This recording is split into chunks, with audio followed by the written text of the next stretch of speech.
We're here today to talk about employee education, customer service. I'd like to just go around the table. If you could just introduce yourself, tell us a little bit about your store, and if you have a philosophy of customer service that you can express in a sentence or two, that would be wonderful to hear. So why don't we start all the way over on the end. Bob? My name is Bob Gentry. We have a store in Austin, Texas called Serve Gourmet. We opened just this last October, but I have a long history in the business world and the restaurant world, and I think our primary philosophy is just to really be good at listening and hearing what the customers are saying, hearing what our staff is saying. So we're big on putting on our listening ears and doing that. And I'm Donella Dobsloff-Chernishek, and I have La Petite Gourmet Shop in LaGrange, Texas. And of course, our goal, I guess, would be to serve the people that come in my store. They're usually coming in for a reason, because I'm in a small town of around 4,000 people. And so we really want to listen to them and clarify the information that they're wanting to get when they walk in our store. My name's Karen Chandler, and I'm with Kitchenwares on the Square in McKinney, Texas. And our customer service philosophy is really just be happy, friendly, and open the whole time, so everyone feels comfortable, wants to take time to walk around the store and shop. Good morning. My name is Tony Curtis Wellings. I'm with Faraday's Kitchen Store in Austin, Texas. We've been out there about 8 years, and I think our core philosophy with our customers is really to take as much time with them to getting to develop a relationship, and to really understanding what their needs are, and trying to ask open-ended questions enough so that we can really understand what they're looking for, so we provide them with the best solution possible so they come back after they have success with what their needs are. I'm Terry Monroe with Murphy's Department Store in Stillwater, Oklahoma. It's a small town of about 50,000 people. The store's been there since 1926, and our purpose statement is providing choices for life's events to support the tradition of family. Lovely. Heather Smith, Eggshells Kitchen Company in Little Rock. I guess our customer service is more about just a hands-on approach. We don't treat anybody mean. I don't know that we go out of our way to be, over the top in any particular direction. We just want to educate them as much as possible, and we do that by opening the product up and using 5 different ones until they're comfortable with what they're going after. My name's Tony Bolton. My business is Design and Grace, and we're located in Grapevine, Texas. We actually had a store location from 2004 to 2010, but now we're just an online business. But I've been in the housewares industry for over 40 years. My customer service philosophy that I've always tried to instill into people that I've worked with is quite simple. Keep the customers happy. And the rest takes care of itself. My name is Karen Miller. I have a kitchen store in Waco, Texas called Gourmet Gallery. We've been around for about 5 years. In previous jobs, the customer was always right, and so I have had to learn that that's not true, and I guess handling that delicately is how we've kept our customers. I think what we try to do that might be a little different than larger stores is to really be the cooking resource in our town. The people that our customers or our local community calls, even if it's just a question of how many eggs do I put in such and such cake or whatever. So to truly be the resource for all things cooking.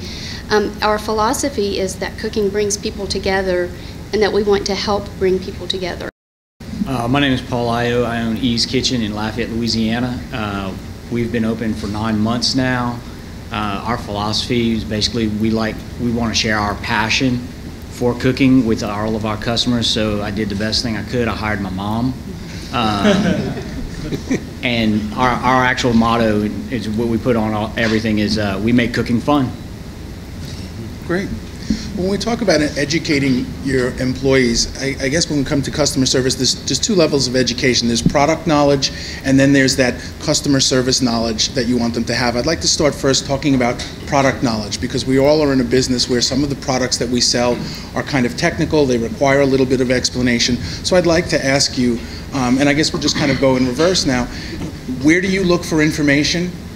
How do you get it, and how much do you feel like you need? In other words, what kind of depth of knowledge do you feel is important for you to have about the products that you sell?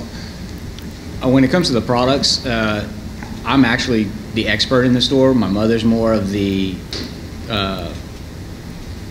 friendly face and, you know, helping the people and just making them feel good about themselves. And I have, especially with the knives and things like that, I've been cooking since I was 10 years old. So a lot of it is just my own experience over the years. The rest of it, it's reading the materials that are out there from the manufacturers a lot, but also using the internet to find out, you know, the PFOA and PFT and what really is and what really isn't, things like that. And we just try to educate our customers on getting them away from the fallacies that are out there, all the crazy things that you can find on the internet, and get them more of a solid, no, this is how you do it. And sometimes I lose a sale because we tell somebody, you know what you got already is going to work fine. You don't have to get something new. But I feel that, but in doing that, that person will feel better that we're not just there to take their money. We really do care about them. We talk to our vendors a lot about their products and get them, especially with the you know, coffee makers or espresso machines, you know, things that look foreign to me or to us when we first get them. We have used probably every single item in our store, and maybe I don't like them all, but I have certainly an opinion on them. And we also go to the internet and we look at that to see what other people are saying, so we can see if there are fallacies or if there are myths out there that we need to bust, mythbusters. I think, though, that our best resource, we do a lot of reading, Cook's Illustrated, Gourmet Insider, those are probably some of our best resources for those, for products.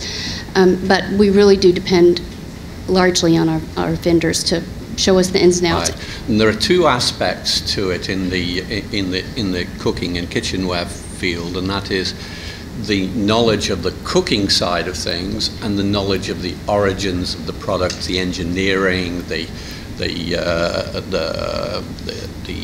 companies involved, and so on. And so I've been blessed by being able to go to a lot of factories in Europe and see things made and talk to the people that really know, those that actually make them. I think the internet today is a really important source of information. Anything that I'm looking at, I research it extensively on the internet. And getting about and going to exhibitions, not only coming here to Dallas, but going to Chicago and even going overseas now. The world is a much smaller place than it used to be, and so if anybody around this table has never been to Frankfurt, to Ambiente, then that is a wonderful resource for information direct from the horse's mouth, where you will see manufacturers, designers, and people that really know all about things like knives and cookware and coffee machines and so on. We found what works for us is just hiring the right people, and part of that has been that we've hired really, I mean, for lack of a better word, like nerds and geeks and people who really take pride in knowing all of those crazy facts. And you know, they're very competitive with each other of who can find the most obscure or the most random or the most useful, and they create conversations within themselves and have definitely inspired me to, you know, jump into that game with, you know, the story behind the product. And that seems to really sell things for us, is people love that story and want that like connection, and they assume that everything that we've chosen to sell is going to work, at least on some degree, that we're not going to sell them crap. So they want something else on top of, like, this is a quality product. And we found, you know, like you guys said, that the internet is just phenomenal. When we think of our strengths as retailers, we feel that our major strength is our ability to develop relationships with our customers, and we also apply that in the other direction. It's also really, really important for us to develop strong relationship with the manufacturers and suppliers. So our process generally would be first, especially for a company that's an important supplier of ours, to know the people at the company that live and breathe, you know, the product. And what we typically try to do is get one of those people to come to the store, and then we build an event around it, and we publicize that for customers, and at the same time that those people are at the store working with customers, our people are observing, you know, how they interact with the customers. A lot of them will sell maybe 70 or 80% of the people they talk to because of their big enthusiasm and their in-depth knowledge. And then normally they will have time to talk to our people and train them and so forth. And a couple of things around that topic. We have a one to show, one to go kind of philosophy in the store. I think a lot of us kind of shared that. We always have a product out of the box so we can play around with it. If it is a new product in the store, we identify all of our new products in the store with a green ribbon, which allows not only the customers to know what new products are coming in the store, but also our employees to know what new products are in the store so they can fiddle around with it, try and figure it out, make sure they understand how it works. So as the customers are identifying those new products, they can identify them as well. I think it's critically important to have relationships with the manufacturers at the highest possible levels that you can. When you have those relationships at the highest levels within the organization, you can get a lot of information, find the right people through those people who have the product knowledge that we need around certain products, and find the experts. We rely on our relationships, our direct relationships with the manufacturers to really help us really become the expert around the products. The way I kind of approach product knowledge and training of the staff is when a manufacturer's in town, I ask they do come see me so they can train the staff, because nobody can train that staff better than the person that works for the factory and is passionate about their product. If you can make my employee passionate, then my sales of that item are going to go up significantly. I also use a lot of times, most of these companies have pre-printed training materials that they give their new staff or staff periodically, and I request that information, so at least if I know I'm not going to see anyone for a while, that I can at least have my employee read over it, we discuss it, we use it, we play with it. We do all these things so that my employee's really, really knowledgeable about that product when somebody comes in. Because we do have really technical things. We have knives, we have cookware, and that can scare somebody that has no clue about any of that. So I think it's really important that they get a hold of as much information in the way they need to learn it as possible, because you are going to get that one random customer that does walk in, and if you don't know the answer to that certain really technical question, you're going to lose them forever.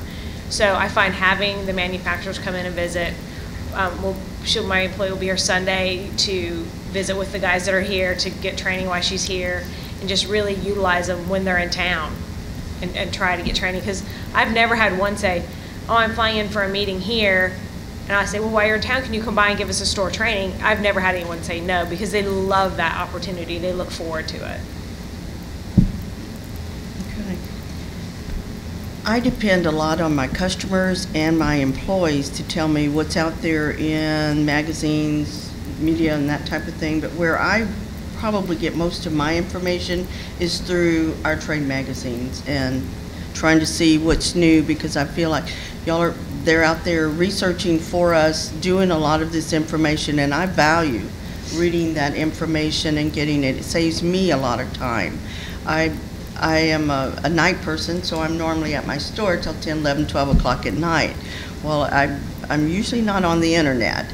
I guess I'm a little more old-fashioned for that, but I do depend a lot on seeing and reading, and I would prefer to read it and go from there. As far as like new products, bringing things into my store, I encourage my employees to read the information, go over it, but then I demonstrate it, and we do a lot of show and tell.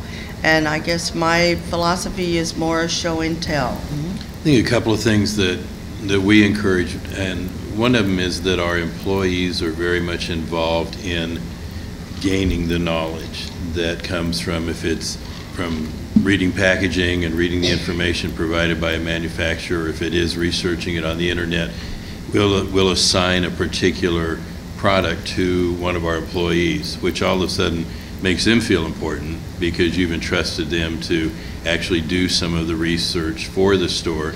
It makes them kind of the resident authority on a particular area of the store, and it also gives an opportunity for, from a kind of a level-to-level type of a training for that employee to be able to tell the other employees, and we rotate it around. You know, we just don't have one person that's the authority on everything, but all of the employees will have an opportunity. Hey, can you check out this? It just came in, and we want to make sure we know everything about it.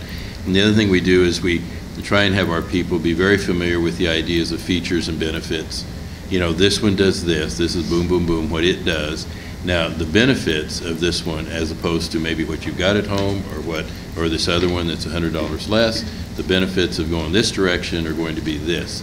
And so we really try and, like all of us do, you know, we try and make our employees as knowledgeable as possible, and we try and listen almost with a third ear as far as what the customers are saying. Let's look at the other side of the equation, because there's one thing to have product knowledge, and then there's the other part, which is how you deal with the customer, that customer engagement process, your salesmanship, all of that. If we could, and we'll throw this out to the table and we'll just kind of bounce around.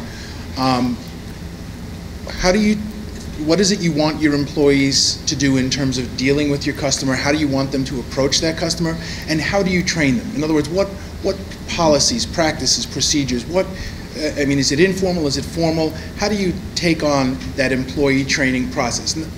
Not from the product side, which a lot of you use, you know, your reps and those kinds of things, but from the general professionalism standpoint, that kind of in-house educational training. I've always found that you kind of figure out and find out what they're really good at and let them do that. You know, don't force somebody that's not good at something to go and do that thing they're not good at, because if you let them do what they're really good at, then it becomes their thing. And even some of them, if they don't know that they're really good at it, you kind of show them a little bit and then they'll take off, and you no longer have to tell them how to do it. You eventually get to a point where they're showing you how to do it. You empower people to be better and do better and basically get out of their way. We have our customers come into the store, probably they're in the store for 15 to 20 minutes on average. We've designed the store so we kind of, almost like a Kia kind of story, where we're actually got it set up so we drive the customer down one side of the store and then back up the other side of the store. And my motto with my team is, one, make sure we acknowledge them when they come in the door, but I expect, you know, at least 2 or 3 engagements during that time frame that the customer's in the store. And the number one objective is to establish a relationship. And when the relationship has been established, we know that by when the customer starts talking and we start listening. It normally starts out with us trying to probe a little bit, and we try to make ourselves available as the customer's making their way through the store, from a visible standpoint. I want my associates to be visible to those customers, so if they need assistance, we're there. But at the same time, I hold my associates accountable for engaging with the customer as they see them stopping in a certain department and looking things, and really start to open up questions and really trying to establish a relationship. I think as soon as you have a relationship with the customer and they see you as the expert, the sky's the limit. And then you have to be careful to position with them so they come back again, so you don't sell them everything in one go, but you understand what their needs are at that time, and then you follow that up with making sure they understand what they're trying to accomplish, and then by the time they leave out, they feel good because they've got a good amount of knowledge, and more importantly, they've established a relationship with one of the associates in the store, and they feel comfortable to come back and ask that associate for more advice when the opportunity arises. I agree with what you said, Tony. That's really, really important that people, when they come to your store, they feel warm, they feel welcome. You know, we always make sure, especially it's Texas, it's hot, they want water or something to drink, because we want to keep them in the store for 15 to 20 minutes. We don't want them to walk in and walk right out, because the longer they're in, if they're not going to buy today, they're going to buy tomorrow, and if they feel comfortable with who's helping them, they're going to come back for more and more products. So we just really want to make sure that everyone that walks into our store has a friendly approach. Now for my staff, I really make sure that, hey, if someone's staring out the window, don't just glare at them and look away, smile at them, and maybe they want to come in, or always make sure that you're available to those people. And I make sure that that's very possible, because how many times have you walked into a store or even here into a showroom and nobody greets you? What do? You turn around and walk right out. And I don't ever want that to ever happen. That's kind of a bad feeling for everybody. So that's the first and foremost thing that we train on, is make sure everyone's greeted, they feel welcome, and let's try to keep them in here somehow for like 15 to 20 minutes. We do a cell phone program where it's a little ridiculous sounding, but we have found that people do actually have a mixer emergency. And so we have a card that has just this one cell phone's number on it, and pass that out, and everyone trades who's on call and who babysits the cell phone. And you might have 2 days or 3 days or something, and you definitely get some pranks. But there are people that call with legitimate questions, definitely after hours. And so we're able to respond very quick. Like a helpline, you mean? Yeah, it's like a doctor on call, only for your kitchen appliances. Done through texting? Either. Yeah. But the text is what most people use it for, and it's really easy to send back, like plug it in, or things like that. Or we get recipe questions and stuff, but our employees actually really like it. It's not cumbersome. They get a little extra bonus for whenever they're on call and stuff, and it seems to work. Our customers definitely appreciate the connection that they get from it. That's really interesting and unique. I think there's increased use of technology. In our particular area, we get the same 2,000 to 3,000 people, in on a regular basis that are regular customers of ours. So we develop a pretty easy relationship with those people, and we've had a rewards program that we've been using now for several years.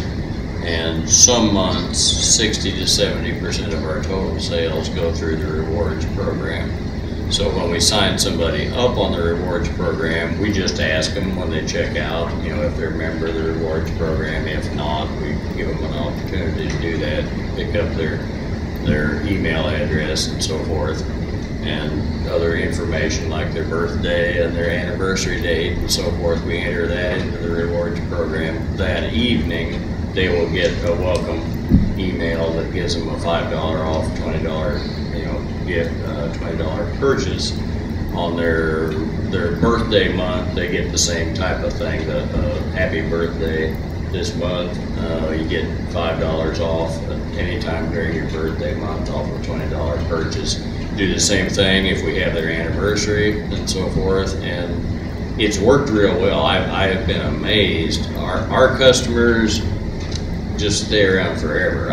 I can talk to somebody before lunch, go to lunch, come back an hour later, and they're still there. But it just amazes me. They're in no hurry, and as a general rule for our.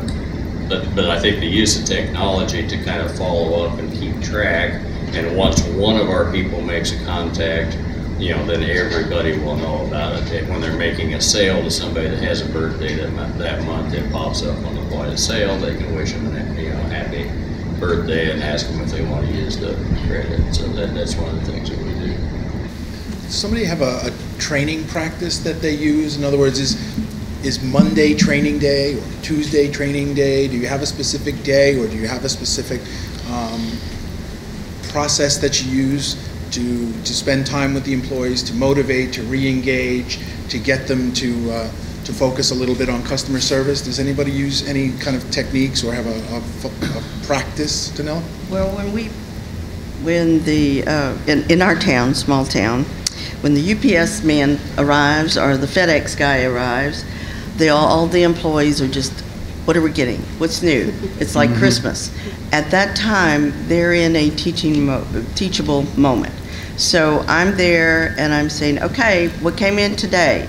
And they'll tell me and they'll show, and as they're checking in, we're pricing, we're putting the information on it, they're touching it, they're feeling it, they're looking at it, and we're oohing and ahhing, and that's when I usually tell them, this is why I selected this product for us to sell in our store. I think similar to what everyone else has said, our people are very excited. Like when Joe and I just came back from Atlanta, and they're like, okay, so what'd you guys get? When's it coming in?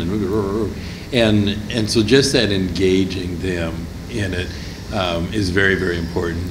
And we also, before we, before we go to a show, we're okay, so what are you guys hearing about, or what would you like for us to look for? And, and it may be just a sponge, but, they feel like they've contributed, and they've been a part of the whole process. So we don't do it on a scheduled basis, but when we're moving towards something particular, or we're going to feature a particular type of product, we make sure that everybody is in on that. And in the relationship with the customers, I've told our people since the first day we opened, we have a nice, safe POS system. There's no reason for anyone to guard the register, because one of the tendencies, as all of us know in retail, is somebody wants they think it's their job to just park. We had one young lady we hired, and she would just stand by the register. And I said, we don't do that here. And but she's like, well, I worked at Sunglass Hut, and so that's what they told us to do, was stand by the register. Well, we're not Sunglass Hut. So, and some people just some people are not as friendly as other people. It doesn't come as natural to them. But we, like Tony said, and some of the others, we want our people to be approached when they come into the store, acknowledged, and if they are, they may not have a particular thing they're looking for, but we'll take some items that we sell and say, you know what, have you seen this? This is really cool.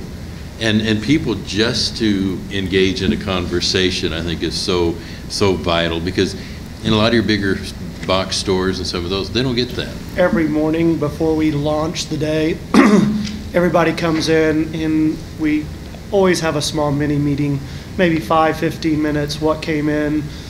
Do we know anything about it?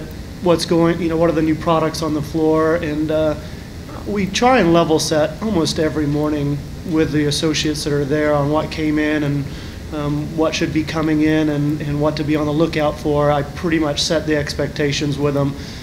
But we do meet most mornings, and even when I'm off, I come in the morning and have some meeting with the associates around, it could be product discussion, it could be a marketing strategy, it could be, where I'm going with it in the next couple days, so when they get phone calls about what I'm doing through social media and emails. But I try and make sure that I take about 5, 10, 15 minutes every morning with the team and make them aware of what's going on within the business, what are the new products, what should they be getting phone calls, what have I Facebook, what have I emailed, and discuss who knows anything about it. I like what Tony says. You've got to share the passion. We're in business because we've got passion for what we do, and you have to share that. And it doesn't matter how big a business you are. You can be two people in the business, or you can be 200 people. It's got to come from the top. Somebody's got to lead that business and share that passion from the top down. And another point that I think is important, and I agree with Paul about using people for their strengths. I've always believed in that when it comes to employing people, is if you criticize somebody because they are weak in a particular area, you'll fire them and hire somebody else who's weak in another area. So you might as well use their strengths and cover for their weaknesses. But coaching is so important. We all benefit from coaching, all of us. Look at sports teams. Everybody gets coached on a daily basis, even during when the game's going on. And so coaching your people all the time, leading by example, being out there on the sales floor at the sharp end of the business and actually showing people how you do something. Now, that doesn't mean necessarily they will do the job in the same way. It's a matter of what is the objective. The objective in my philosophy is keep the customer happy, and obviously the objective is to present products to them you think will be beneficial to them. I have one team member who is very procedures oriented. So mostly for her, we have a meeting every Wednesday morning because that is what keeps her on track and keeps her excited about it. But exactly what you said, Tony, when I walk into any Bed Bath & Beyond, Dillard's, any of those places, even if someone does greet you, they don't know the answer to the question. And so training on that product is really important. And so we do the same as most of you guys. When something new comes in, we get excited about it, and that's when it sells. And you can sell what you love. And so we try to have something in there that each one of our team members loves a lot so that we can really promote that. I think it's really important that we can provide that customer aspect that you can't get in any other retailer, and that we get to tailor that to our specific customers, because we could have one customer that they need to be approached and handled in one way, but then a second behind them, someone else who would not respond to that, and we have that ability to turn on the dime, reprocess the information, still give it out, but maybe in the way that that customer needs to hear it. And I don't think that's available anywhere else, and I think that really makes the customers want to come back into these as independent retailers. This is magic. It's a little 99-cent book. I carry mine. My mom has a larger notepad that she keeps track of, and literally customers, name, phone number, what they were looking for, what question they had, whatever, and she'll go back. She takes care of that part. She'll go back and call them, and she'll remind me, hey, you need to order such and such for that person. Because that's what we do. We have a main sheet, and we have a time. And if someone has, let's say someone orders something, like I said, it's important to follow up whether you found your information out or you have not, because they're waiting for you. And so even if it's been like maybe a day and we don't have the information, we're still waiting to try to track it down. We still call them and let them know we're working on it, we're still looking at it, and we have a sheet like that, and it's checked off on a daily basis, because that's one thing I find is important. We've got to keep in contact with these people. And I always have something, because one or two is going to fall through the cracks no matter what. If you get caught on it and you didn't call somebody back or you didn't take care of it, not only do you make sure you take care of it immediately, you turn around and you give them a little bit extra. Right. They'll get a free bottle of our promotional seasoning that we don't sell in the store or something, or even a discount on the product that they were looking for. How do you say no? How do you say no whenever they're looking for it? I mean, maybe we're in a different situation, but we have so many of our customers that are looking for all of these particular items that it seemed like for a good, 2.5 years, they completely defined what we stocked our store with. And it continued to lessen like my buying power and my introductions that I wanted to make with them, because we were trying to please them and get exactly, it's an instant sale, but it really felt like it started to dilute down what we were creating. How do you tell a customer, like, I'm not gonna get that for you? I'm sorry, I don't believe in that product. I've taken this kind of approach a little bit. I think I'm stealing it from an old Macy's thing, and that is if we're not going to bring the product in and we know we're not, and they're looking for something, is really to help them identify where they can get it and give them the direction around, we can make a phone call for you, we'll check Breed & Company, or we'll check another. I think, though, they're going to have it, but we don't. I think you've got to help them get the answer to that question, and that answer might not be that you're going to buy it. I think that is, though, one of the biggest challenges we have, is that the customers come in and they're always asking for stuff that we don't have, and we're like, oh my God, there's 5,500 items, in the store, and of course they're going to pick that one that we don't have. I think that's and I think you got to have discussions with your associates on how to handle it. I will tell you, I'm the worst, because I want to take care of every customer. Me too, I'm such a sucker. That sometimes I have to put my employees in front of me too, because they can say no a lot easier than I can. But our biggest goal is if we don't have it, we will help you find it. Yeah. And it might not be that we're going to purchase it, but we will get you to a resource that probably will have the item you're looking for. I work with another store in our town. She specializes in bakeware, cookie cutters, specialized tins in the shapes of fairies and princesses and stuff like that. I send it to her, and then she does the exact same thing. She turns around and she's not going to stock, Swiss Diamond. So if they walk into her looking for certain things, she sends them to me, and we call each other back and forth sometimes. Hey, do you have this? I call that your net worth. Your net worth is your network, and I think competition is healthy. And I think if you leverage competition in a healthy way, you become more successful. Yeah. And people call you first instead of going somewhere else. And I would rather them call me first and not have it than to call somebody else and then they find it a different way. But let's talk about how you motivate them, how you incentivize them. Do you incentivize them? What's that process? I don't want to just kind of go around in kind of a structured way here. I've actually found that if you hire the right people, motivation isn't really a problem. As I mentioned earlier, one of our team members is very procedures oriented, and motivating her is very different than the chef that we have who is driven by the people who come in and the conversations about food and that sort of thing. So I think it's kind of recognizing what motivates one versus the other. Rachel doesn't care how much money she makes.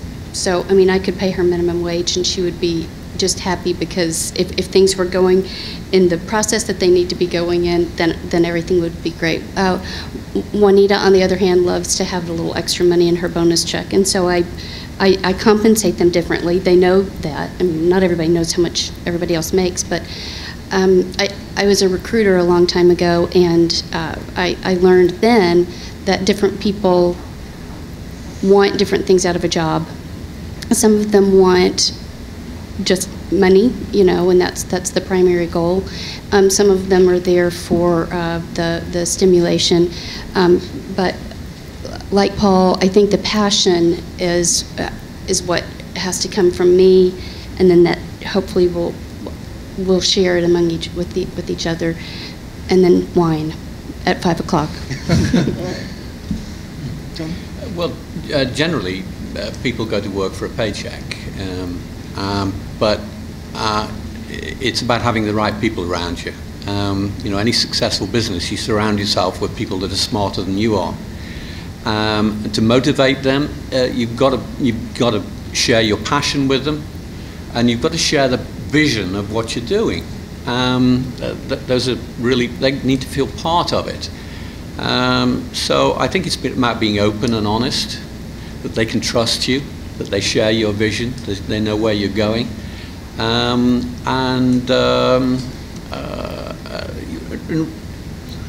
do you reward them? Well, not necessarily financially all the time. Yes, be generous, but not such that it becomes expected. Be generous, be complimentary, compliment them on things that they've done well, and encourage them. I think those are the important things in life. Mm-hmm. Heather? I think everything he said was pretty much what I would say. I mean, I think that everyone's passion is contagious, and the more that you show that, the more it's going to be picked up on. And I think the praise, more than praise from me, the praise from our customers to my employees, and them actually knowing how good of a job that they did or how successful they were, it keeps them going. Well, I think we're kind of lucky in our area because we have Oklahoma State University is headquartered in Stillwater, and so over half of our employees are Oklahoma State University students. They tend to be self-motivated, capable, in fact, quick learners and so forth. They turn over quickly. So there's a continuing training, but we tend to kind of match that. We actually have 3 managers, my wife and I, and then our store manager's been with us for 17 years now. And we're good at different things like employees are good at different things. If you're talking about creative merchandising ideas, like letting customers choose their own Fiesta place settings, different mixing and matching colors or pieces, and creating a place setting so that we don't compete head on with Dillard's or something like that, who has a 4-piece place setting that's all one color. That kind of thing I get enthusiastic about. And so for people to relate to the merchandising thing, that would be a thing that I would work on. My wife is really good at organization and keeping things under control.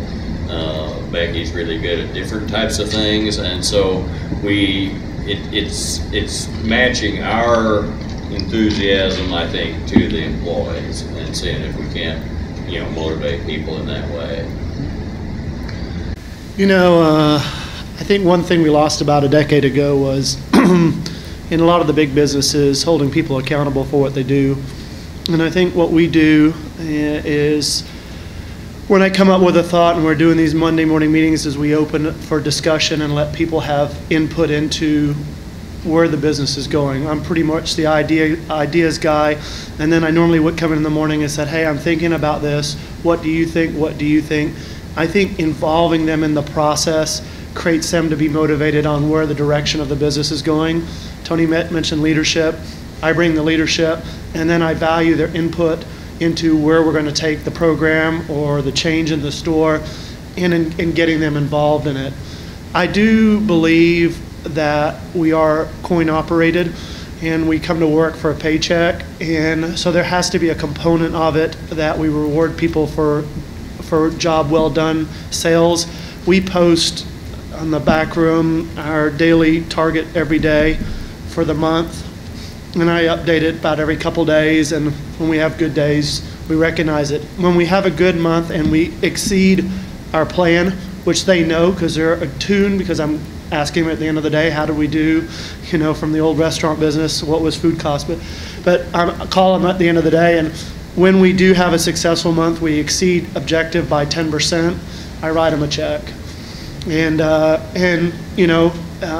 that little bit of money in their pocket goes a long way. Now, I will tell you this, and I just saw it for the very first time, and I haven't been really good about following up on the incentive programs from the manufacturers, but last year I really started to get behind it and start doing it, and Monday I went into the store because Le Creuset bonus points were due, and of course I hadn't done it. And I went in and I quickly figured out all the sales, and I went out and said, you've got $1,500 in Le Creuset points. And my store manager just went, what? And I could see her eyes that getting that free product was big. And because they don't make a lot of money, free product when you get it to them is awesome. And in the last probably 18 months, when I go to, we picked up Zwelling and the fry pans, I said to the sales rep, I want a fry pan for everybody on the staff. And me walking in and the fry pan showing up and giving them the fry pans, giving them some product to use, they're passionate about what they're doing, and now they have a new tool to go do it with. I got to tell you, it's probably better than anything I could give them in a check. But I think the other part of that is we've also got to recognize people for good jobs when they do good jobs. And I agree. You have to motivate people in different ways. And I have a new gal that works for us. She motivates me every day because she's always happy to be coming into work. She's happy to help people. Well, that's a great motivator for me. But the way I motivate her is completely different than the way I may incentivize or motivate the staff in our warehouse. Staff in our warehouse is money oriented. They are there for the paycheck. They don't really care what they're packing in a box, but they like time and money. So I'm like, we have 3 hours, we're gonna pack this much. If you get it all done in 2, I'm paying you for the 3. I wanna get, this is everything we have to do today. And I find that really works well on that end. And for her, it's like, hey, you know what, today you can go ahead and redo this section or redo that, and it'll be great. And that's what motivates her. She loves to know that she had a plan and putting the merchandise together and making it look really nice so the customers can shop there.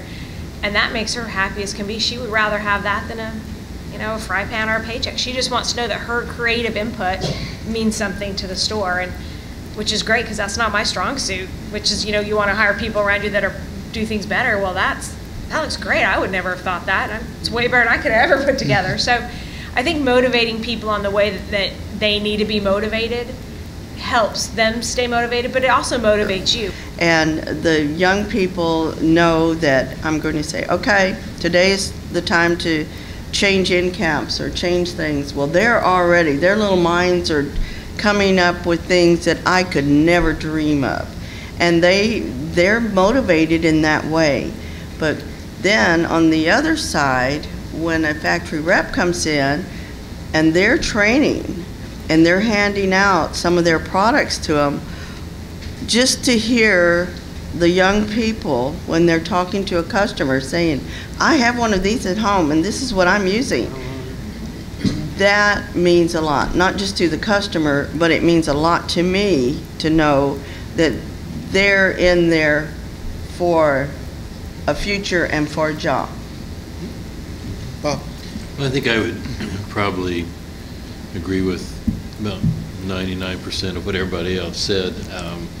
You know, you do treat people differently. I think the key thing is for the people that are a part of our staff, for us to value their individuality and that they do each bring something different to the team. We have a lady who was a pastry chef for years, so her natural area that she gravitates towards is baking, so she's an expert there.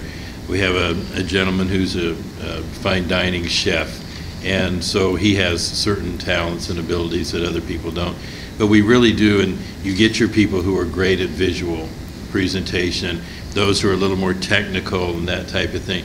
So it's just really kind of like we would do in any business situation where you draw out those strengths that they each bring. And you know, one of the things that's very, very important is the whole idea of praise and telling people that you appreciate it, and that was great, and acknowledging them among the other team too. You know, Robin did this yesterday. Did you guys see it? Isn't it awesome? And that, you know, makes them want to do things great also. Plus, it really builds Robin, you know, to a certain degree also.